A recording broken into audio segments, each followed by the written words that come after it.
सब मिली कहिए सीता सब मिली कहिए सीता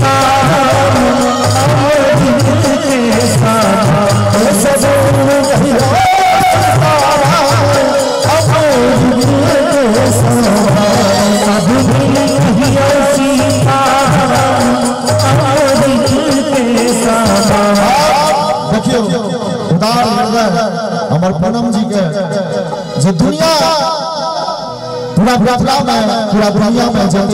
मैथिली गीत संगीत को सुनने हर सब रुपया लुटावे आइ बरुआ में हमरा सब कलाकार पर रुपया लुटावे बहुत बहुत